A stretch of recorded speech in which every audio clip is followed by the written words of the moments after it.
Imagine you see a complete stranger. You've never spoken to them, you don't know their name, you don't know where they've been.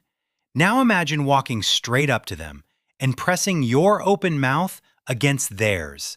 It sounds insane. It sounds like something that should disgust you. You'd be swapping saliva, bacteria, and breath with a person you just met. And yet, you'll probably do exactly this to someone soon, on purpose, and you'll enjoy it. We call it a kiss. We treat it as the most romantic thing two humans can do. But stop and think about what it actually is. Two faces smashed together, two mouths trading germs. Why do we do this? Who was the very first human to ever lean in? The answer is far stranger than you think, because kissing might be older than our species, and most of the planet doesn't even do it. Here's the first shock. Kissing feels universal. It isn't.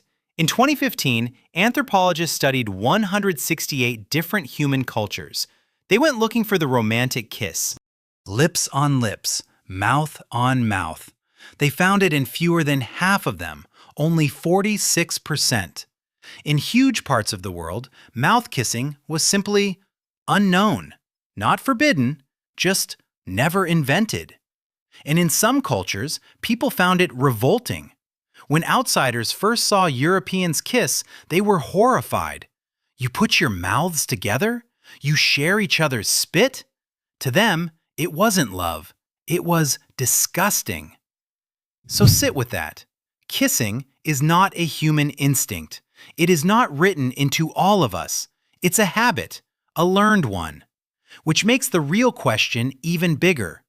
If it isn't built into every human, where on earth did it come from? To find the answer, we have to leave humans behind. We have to go into the jungle, meet the bonobo, one of our closest living relatives. Bonobos kiss, and not a shy little peck, open mouth, tongue, the whole thing. They kiss to say sorry. They kiss to calm each other down. They kiss after a fight to make peace. Chimpanzees do it too. They press their lips together to end a conflict. So kissing did not start with us. It was already here, long before the first human ever stood upright. Which means the true origin of the kiss isn't romance at all. It's something much more basic. It starts with survival. It starts with food. Rewind far enough, and there are no bottles, no spoons, no soft baby food in a jar. A mother has a hungry infant. That baby can't chew. So she solves it the only way she can. She chews the food herself. Then she leans down and she passes it mouth to mouth straight to her child. Scientists have a name for this. They call it kiss feeding. Birds still do it. Apes still do it. Human mothers did it for thousands of years. And here's the idea. That gentle press of lips meant one thing to a baby: safety. It meant food. It meant warmth. It meant, you're okay. Now speed up through the generations. The chewed food slowly disappears, but the gesture stays behind. The pressing of mouths becomes a symbol.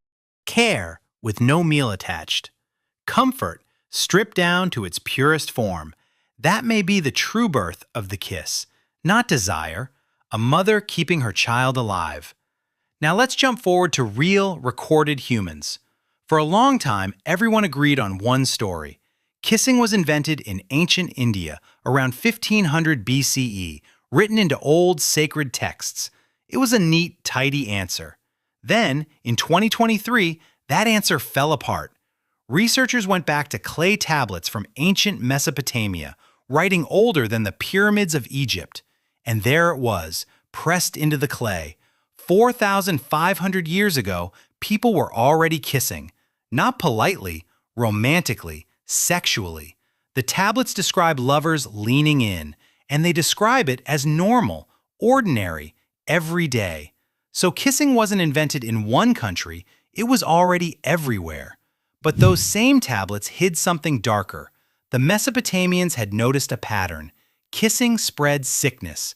They wrote about an illness with sores around the mouth. It sounds a lot like herpes. And they warned people to stop kissing the sick. Think about that. The first written record of a kiss came with the first written warning about it. India didn't invent kissing after all, but India did do something else. It wrote the manual. The Kama Sutra listed dozens of types of kisses, where to kiss, how long to hold it. The first true guidebook to the human mouth. Then came Rome, and Rome took kissing very seriously. So seriously, they had 3 different words for it. The osculum, a friendly kiss on the cheek. The basium, a kiss on the lips. The savium, the deep, passionate one. In Rome, kissing wasn't only about love, it was politics. You kissed to greet, you kissed to seal a deal, you kissed to prove loyalty. And where you were allowed to kiss someone showed your rank, the cheek, the hand, or lower. Emperors even passed rules about who could kiss whom. Kissing had become a language, a way to say I trust you without speaking a single word. But all of this leaves one final question. Why does it feel so good? Why does a kiss make your heart pound? The answer is hidden in your spit. When you kiss someone, you taste them, you smell them up close, and without knowing it, your brain runs a secret test. It's reading their genes, specifically their immune system. Studies show we're pulled toward partners whose immunity is different from ours, because mixing different immune systems makes stronger, healthier children. So one kiss can quietly tell your brain this one is a good match, or it can scream, walk away. And there's more. A kiss floods your body with oxytocin, the bonding chemical. It melts stress, it builds trust. A kiss isn't just romance, it's a chemistry experiment, and you run it every single time. So think back to that stranger, the one it felt insane to kiss. That gesture was never random. It's a mother feeding her child. It's a bonobo making peace after a fight. It's a Mesopotamian lover, 4,500 years ago. It's Rome, sealing a promise. It's your own brain, reading someone's DNA in the dark. Every kiss you've ever had carried all of that. A tiny act, millions of years in the making, disguised as something simple. So the next time you lean in, remember what you're really doing.